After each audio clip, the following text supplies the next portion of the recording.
Tetapi ingatlah tuan-tuan sekalian, Nabi kata dua benda akan balik. Ahli keluarga, kita sayang isteri sehidup semati. Abang dekat dia ada, aku tak boleh hidup tanpa hang.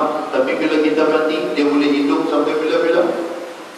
Dia boleh balik ke rumah, makan nasi, boleh pergi mata cerah bila kita mati. Begitu juga dengan sang isteri, ketika mana isteri mati, suami pun dia teriak sat, betul dia boleh balik. Dia boleh seronok berkawan, dia boleh seronok dengan harta yang ada pada diri dia. Anak-anak yang sayang kepada mak dan ayah, duk teringat mak dan ayah, waktu membawa, waktu mengusung mak, waktu diusung ayah, duk teriak. Ketika mana ditanam ayah kita dan juga mak kita, anak tu juga akan balik.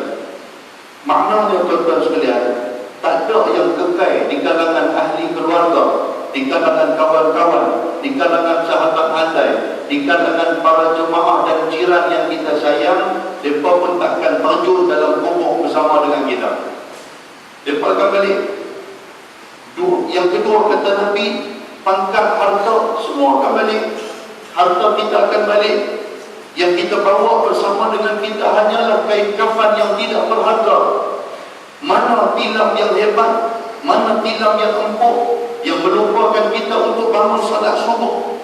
Mana harta yang berbilion-bilion, yang berjuta-juta dalam bank kita, yang menyebabkan kita angkuh dan sombong kepada manusia. Mana baju kita yang mahal-mahal, mana darjat dan title kita. Andainya orang panggil nama kita, dia tak selit darjat dan title, kita akan marah. Di mana semua tu juga akan pulang, akan meninggalkan kita. Yang akan duduk dengan kita, tuan-tuan sekalian, inilah amal-amal ibadat yang kita buat. Tuan-tuan naik ke masjid, tuan-tuan baca Al-Quran, tuan-tuan sembahyang, tuan-tuan buat baik kepada ibu bapa, tuan-tuan jalankan amanah dan tanggungjawab selaku ibu dan bapa kepada anak-anak kita. Kita buat baik kepada jiran, kita menghubungkan silaturahim, kita rajin bersedekah, kita rajin tolong orang, kita ringan-ringankan tulang belulang kita untuk membantu orang yang susah dan orang yang memerlukan. Inilah amalan-amalan yang akan mengiringi dan bersama dengan kita, setia dengan kita hingga bila-bila tuan-tuan sekalian.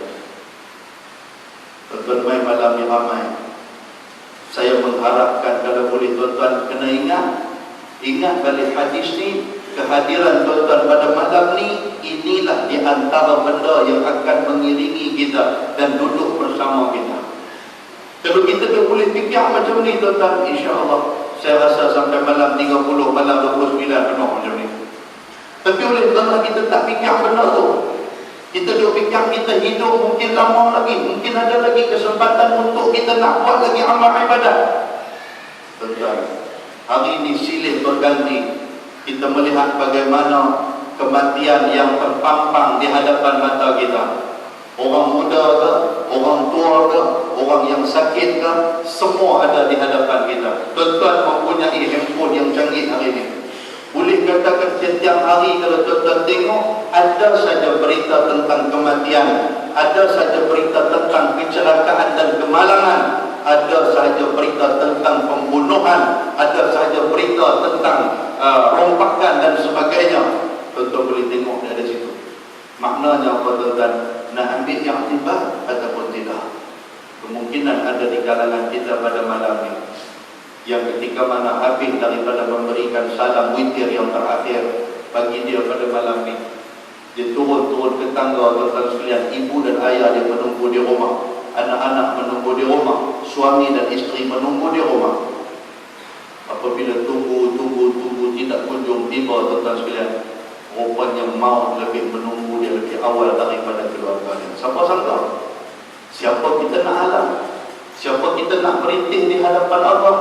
Siapakah kita yang nak menyatakan bahawasanya aku boleh hidup lagi lama?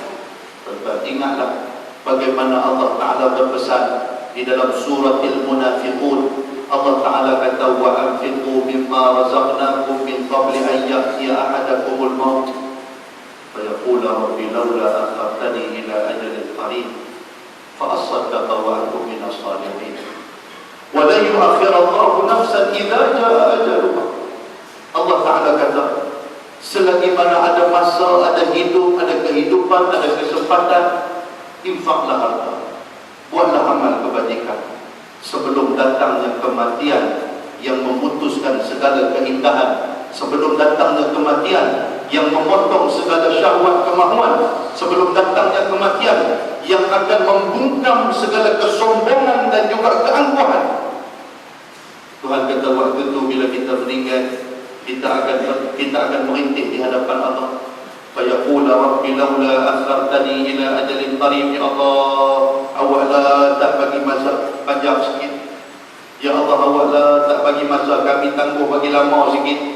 Ya Allah, siapalah tak bagi kami hidup bagi lama sikit. Ya Allah, kami masih lagi tak sempat untuk melakukan amal ibadat, menyesali saat itu tak bagi apa-apa manfaat. Lalu Tuhan kata apa tuan-tuan sekalian? Bila orang ni menyesal, dia nak buat apa? Dia kata fa'asaddaqa wa akum minas salihin. Dia kata aku akan sedekah, banyak mana harta yang ada pada aku akan bagi. Wa akum minas salihin. Aku tak mau dah lupa kepada masjid. Aku tidak akan meninggalkan salat. Aku tidak akan membuat perkara-perkara yang Allah Ta'ala haramkan. Aku akan terus membaca Al-Quran. Aku akan sentiasa bersedekah. Aku akan taat kepada ibu dan ayah aku. Aku akan menjalankan tanggungjawab selaku ibu dan ayah kepada anak-anak aku yang masih memerlukan agama. Ketika mana aku hidup, aku tak sempat nak bagi agama. Aku sibuk memikirkan soal keduniaan. Di saat itu tuan-tuan sekalian, Tuhan kata apa? Tuhan kata, laula akhartani ila ajalin qarib fa asaddaqa wa akum minas salihin wa lan yu'akhirallahu nafsan idza jaa ajaluha. Tuhan kata manusia, Allah Ta'ala tidak pernah lambat dan tidak pernah cepat untuk mengambil nyawa kita setelah kita ditetapkan datangnya kematian dan maut itu kepada kita. Maka Tuhan akan ambil dalam keadaan yang begitu tepat. Di saat itu tuan-tuan sekalian, menyesal sudah tidak memberikan apa-apa manfaat kepada kita. Sikit lagi tuan-tuan sekalian, sementara Tuhan bagikan tuan-tuan mata yang boleh melihat, Tuhan bagi telinga kepada tuan-tuan yang boleh mendengar jelas ayat Al-Quran, peringatan dan juga nasihat agama. Tuhan bagi mulut kepada tuan-tuan yang jelas untuk memberikan pesanan-pesanan kebajikan dan kebaikan kepada ahli keluarga dan kepada kawan serta sanak saudara dan juga sahabat handai. Tuhan masih lagi bagi kekuatan kaki untuk tuan-tuan jalan ke masjid. Tuhan bagi kekuatan tangan untuk tuan-tuan menongkah bumi, untuk tuan-tuan tolak diri tuan-tuan naik daripada sujud dan berdiri qiyam kepada Allah. Allah Ta'ala masih lagi bagi kesempatan kesihatan kepada kita tuan-tuan. Manfaatkan kesempatan ini. Dalam bulan Ramadan, Tuhan pilih tuan-tuan, Tuhan pilih saya, Tuhan pilih semua orang yang hidup, yang boleh main masjid pada malam ni. Tuhan pilih, inilah harta dan juga hadiah yang terbesar dan teristimewa yang Allah Ta'ala bagi kepada kita. Bila masuk dalam bulan Ramadan, antara perkara yang perlu kita tahu tuan-tuan sekalian, doa Allah Ta'ala mustajabkan. Minta kepada Allah, ya Allah, matikan aku dalam keadaan husnul khatimah, mati yang baik. Ya Allah, bagilah kekuatan kepada aku untuk melakukan amal ibadah. Ya Allah, berilah kepada aku kekuatan untuk aku melakukan segala kebajikan. Yang kedua tuan-tuan sekalian, Allah Ta'ala melipat gandakan segala amal kebajikan kita dalam bulan Ramadan Al-Mubarak. Jangan berhenti salat, jangan rasa jemu dengan salat tarawih, jangan rasa jemu dengan Al-Quran, jangan rasa jemu dengan segala apa yang tuan-tuan sedekahkan, jangan rasa jemu untuk apa-apa yang tuan-tuan sekalian. Kita buat makin lama makin besar, makin lama makin hebat, makin lama makin lebih utama daripada yang sebelum daripada ini. Pahala Tuhan akan bagi berganda-ganda. Dalam bulan Ramadan juga tuan-tuan sekalian, ada satu malam, yang malam itu kalau kita manfaatkan, kita akan mendapat rahmat, mendapat keistimewaan lebih daripada 84 tahun. Itulah yang disebut sebagai Lailatul Qadar. Lailatul Qadar akan datang kepada orang yang malas. Lailatul Qadar akan datang kepada kita yang duduk di rumah sambil melihat televisyen, sambil mengabaikan tersisa di Ramadan dan baki Ramadan. Tak datang main kat kita macam tu tuan-tuan. Dia main kepada siapa? Kepada orang yang mencari. Siapa yang mencari? Orang yang nak keredaan. Orang mai ke masjid, salat berjamaah, salat tarawih berjamaah. Di mulut tuan-tuan sekalian kata Aisyah dalam hadis riwayat Imam Ahmad. Aisyah kata, ya Rasulullah, kalau aku bertemu dengan pada malam itu, apa yang akan aku baca? Tuan-tuan, start daripada semalam, sepatutnya kita kena baca Allahumma innaka afuwwun karim, tuhibbul afwa fa'fu anni, sampailah malam 30. Kalau orang yang nak Lailatul Qadar, itulah doa yang diajarkan oleh Nabi kepada Aisyah radhiyallahu taala anha. Yang terakhir saya nak sebut tuan-tuan sekalian. Banyak kelebihan Ramadan, tapi yang terakhir, Ramadan akan menjadi bulan yang akan menggugurkan dosa-dosa kita. Nabi kata 2 syarat. Man shoma Ramadhana imanan wa ihtisaban. Ingat tuan-tuan, nak dapat keguguran dosa ada 2. Nabi kata siapa yang berpuasa dengan penuh keimanan, ada ilmu tentang puasa dan dia betul-betul puasa kerana Allah. Yang kedua, wahtisabah, kerana mencari keredaan. Dia nak redha Allah. Bukan puasa pasal terpaksa, bukan main sembahyang tarawih pasal rumah dekat masjid, bukan main sembahyang tarawih pasal tahun ni nak pergi haji, bukan main sembahyang tarawih pasal lepas daripada raya nanti nak pergi rumah kita, bukan main sembahyang tarawih pasal kita dakwah, bukan pasal itu.